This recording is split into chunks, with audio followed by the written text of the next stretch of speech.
Why did Germany and Austria actually go to war in 1914? The response that every schoolboy can give, of course, is the assassination of Franz Ferdinand in June, and Austria's subsequent ultimatum to Serbia, whom they accused of having sponsored the butchery. But as you all know, this is not a satisfactory explanation. Both Berlin and Vienna understood a war against Serbia would almost certainly bring in the Russians, and thus trigger the great European cataclysm that both of these powers dreaded as much as everyone else. Both empires' military strategists were famously pessimistic about their chances in such a war, so why start one they had a good chance of losing? I want to propose that one solution is to look at the grand strategic chessboard in 1914, where the Germans and Austrians thought it would go in the near future, and why this, finally, made them willing to risk a European conflict. Europe since 1894 had been divided into two competing alliance systems, France and Russia on one hand, Germany, Austria and Italy on the other. Britain had held aloof before tentatively joining the Paris-Petersburg bloc in 1904. Theoretically, this formed a rough balance of power on the continent, but for much of the period the geopolitical realities were very different. From 1905, the Triple Alliance was in the ascendant. Russian power had been severely weakened by its defeat at the hands of Japan that year, and the internal revolutions that followed. France's sudden isolation meant a Britain, fearful of unchecked German power, drew closer to Paris so as to prop them up in the equation. When Berlin tested the waters at first Morocco, London's firm support for France, combined with the French army's 75s, meant they recoiled from provoking a war over colonial squabbles. Instead, the Triple Alliance used Russian weakness to score diplomatic victories, the most bombastic of which was Austria's annexation of Bosnia in 1908, a province it already occupied but was claimed by Serbia, a de facto Russian client. Feeling cheated out of what was initially proposed as a quid pro quo for access to the Strait, Petersburg squealed, and it took a German threat of war to force their climb down. As stated, what's interesting is that gains such as this, if we can call changing the legal status of an obscure Balkan province at the cost of infuriating Russia and getting bailed out by Germany again, is that they were diplomatic rather than military victories. Despite Russia's weakness, Germany in particular hesitated over ever pushing matters to the point of war. It did of course threaten it against Russia in 1909, but despite the favourable military circumstances, remained reluctant to actually force a conflict. Indeed, they did more than hesitate. In 1912, as Serbia expanded in the Balkan Wars, a fearful Austria, watching its influence in the region erode, seriously floated proposals for allying with Bulgaria to crush Belgrade. Though there was still a Dove party in Vienna at this point, led by Franz Ferdinand, that Europe did not stumble into war in 1912 or 13 was largely because of Germany refusing to countenance an Austrian war that could bring in the Russians. They did not abandon their ally completely, supporting what they thought were fair Austrian goals, such as blocking the Serbs from getting a base on the Adriatic, but Germany refused to let Vienna actually start the war it wanted. Why then did this position change? Why in 1914 did Germany allow Austria to have its war, knowing there was a serious possibility of Russian intervention? Firstly, I think it's helpful to consider Austria's strategic situation. The Habsburg problem was that their place in the European system was collapsing. The empire was infamously a multi-ethnic one, with Germans and Magyars ruling over minorities including Italians, Slavs and Romanians. Unfortunately for Vienna, these three ethnic groups all had national homelands directly bordering them. Now at the turn of the century, this did not seem like a major problem. In 1905, for example, Serbia had been weak, Italy remained a relatively firm part of the Triple Alliance, and the Hohenzollern King of Romania was personally committed to the Austro-German bloc. By 1914, the situation was very different. Serbia had doubled in size and was planning to expand its army rapidly. The Quartermaster General told the Russians that by 1918 they would be able to field 500,000 well-trained and equipped troops. Italy was still technically a part of the Triple Alliance, but the Habsburgs, determined as ever to step on as many rakes as possible, had repeatedly snubbed them over the previous decade. In 1913, Rome had made its position clear by very firmly condemning any potential war against Serbia. Italy's relations with France were not exactly spectacular either, but the country was clearly moving towards the Entente's camp. Even Romania was now tied to Austria only by the aged King Carol. The Crown Prince was married to an Anglo-Russian princess and much friendlier to the Entente. Hungarian attempts to Magyarize their Romanian minority had also deeply alienated public opinion in Bucharest. When King Carol died, the country would inevitably swing into the Russian sphere. It's when one begins to look at this burgeoning catastrophe on a map that you can understand Habsburg pessimism.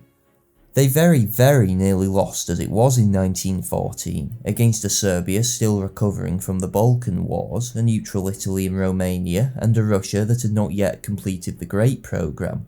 I want to deal with Russia later, but let's just look at what Austria would have been facing elsewhere. Serbia's expansion meant the Austrians might have actually needed the army group Potiorek briefly siphoned off in 1914 against them. The possibility of a hostile Romania also serves as a double blow, even if they did not formally join the Entente. Literally just the possibility of them doing so is a devastating change. In 1914, Austria deployed absolutely squat to the border, and relied on Carol's word. Russia, by contrast, deployed 6, admittedly rather weak from what I can find, divisions. After Carol's death, this situation would have reversed, and the Austrians would have had to cough up basically a new army, while St. Petersburg could have withdrawn theirs. In 1914, Conrad estimated that if the Romanians joined with Serbia, Montenegro and Russia, the Central Powers would face 128 divisions against their 62. Finally, as the Entente grew in strength, there's every chance Italy would have hitched itself more firmly to this wagon. The high-handedness of Austria and Germany's relations with Rome was a particularly bizarre feature of the pre-war world. Although the Germans despised the Italian army, it was supposed to play a crucial role in the Schlieffen Plan, sending 3 corps to the German left wing, and attacking across their own border. Indeed, had they actually joined in 1914 and pinned the French army of the Alps as expected, the Germans would have won.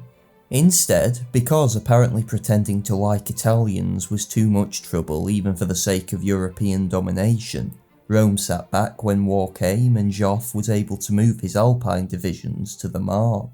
Now, Austria-Hungary was absolutely not a basket case in 1914. Its economy was strong and the monarchy was very stable, but there was simply no approach the empire could realistically take to counter all of these burgeoning threats. The military was always underfunded anyway because of bickering between the Austrian and Hungarian governments, and there was no sign of it changing soon. In reality, the only solution was that which Franz Ferdinand seemed to be fumbling his way towards, namely the Habsburgs were going to have to swallow their pride and cut a deal with the Russians over the Balkans that would have heavily favoured Petersburg. This was, of course, anathema to the likes of Berchtold and Conrad. So what I hope I'm showing here is a picture of why Vienna felt so desperate in 1914. When someone is backed into a corner, they are very likely to fight. Franz Ferdinand's assassination gave Austria a casus belli and allowed them to gain the German approval they always knew they needed for a war to destroy Serbia.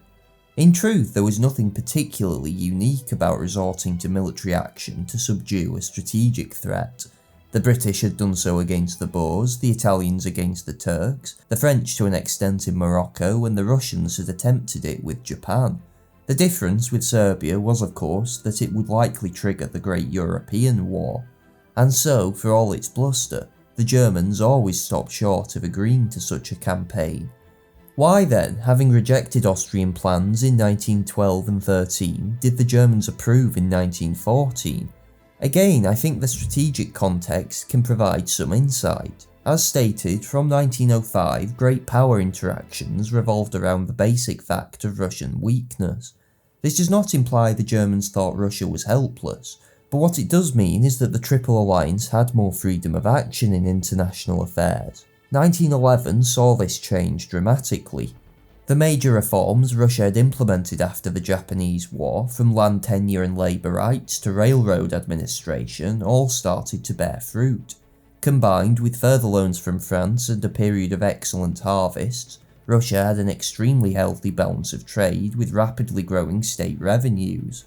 This in turn financed what became known as the Great Programme, a major expansion of both the army, navy and rail network. In 1914, the Russians still took 26 days to fully mobilise their armies, compared to 16 for Austria and just 12 for Germany. But from 1917, Russian mobilisation times would have been fast enough to allow for an invasion of East Prussia and potentially Silesia within the first weeks of the war. This strategic reality completely cancelled out the Schlieffen Plan. As everybody knows, the scheme called for Berlin to send 7/8 of its army west, turn the French flank and crush them against the German border within 6 weeks. It relied entirely on making use of Germany's fast and Russia's slow mobilisation times. The Great Programme thus completely overturned German strategic assumptions. This really cannot be emphasised enough. All of Germany's hopes are basically undone by Russia's rearmament. You can see how much it unsettled them with the 1913 Army Bill, which raised their peacetime standing army from 136,000 to 890,000 men. To be clear, Germany was an immensely powerful country. It could both afford this increase and increase it yet further if needed. But this did not change the inescapable reality that the assumptions the Schlieffen Plan rested upon would soon be obsolete. And so again, I think one can see how, at least for the militarist faction in Berlin, the wall seemed to be closing in around them. Oh, but Germany can just stay on the defensive in the west and divert its main armies east. Well, the Germans thought this was such a bad idea they suspended planning on it in 1912. Going east throws away Germany's two best hopes of winning this war, namely its mobilisation speed and tactical superiority. If the Germans were to reroute east, the Russians would happily bog them down in Poland and draw Berlin into the long war almost no one on either side of the fence thought it could win. That is, even if the Western Front holds in this scenario, which the Germans were also not confident about. Now in reality, we know that everybody underestimated how effective entrenched defensive firepower would be before World War I. We also know that Germany could sustain operations in a long war. But what I'm trying to show is that the Germans themselves did not think this way in 1914. It seemed all the advantages of a long war were with the Entente. This basically then is the thesis of this video. Germany and Austria saw their strategic position in Europe collapsing, and could not find any realistic way of assuaging their decline. Moltke, the chief of the German General Staff, thought 1914 was the last year they could contemplate a war against Russia. That summer seemed to offer the best set of circumstances Germany would have for a while. The widening of the Kiel Canal had just been completed, allowing them to use the High Seas Fleet, for example, and the Army Bill had come into effect. To be clear, this is not an argument that the war was premeditated, nor does it mean the decision makers in Berlin thought the July crisis had to lead to war. What I am arguing though is that the strategic situation shows why figures in Germany, who had previously always served as a stabilising force in the European system when it came to the crunch, were suddenly willing to risk a conflict in 1914. We can of course debate whether the situation really was so dire for Germany and Austria. Russian historians like Dominic Lieven have argued its booming economy would not have lasted. It came out of a rather specific set of circumstances, and its strong balance of trade, for example, had begun to deteriorate. Likewise, there are arguments that the whole Russian government was on rocky ground by 1914, evidenced by the massacre at Lena Goldfields and increasing strike movement. Russian political and economic history isn't really my area of interest, so I can't make any informed judgment here. Internationally though, the Anglo-Russian agreement was also shaky as the two clashed over the fate of Persia, and certainly some scholars like Christopher Clark have suggested it wouldn't have been renewed in 1915. Personally, although I've made videos sympathetic to this view previously, I've increasingly come to see this as dubious. In the British Foreign Office, the likes of Nicholson and Crowe were still either anti-German or pro-Russian, and in Petersburg, Sazonov was genuinely an Anglophile. The Persian question was basically made up of misunderstandings, but both powers still saw the need to work together in the region. Whatever the case, with the benefit of hindsight, it's possible to argue there were still opportunities for Berlin and Vienna.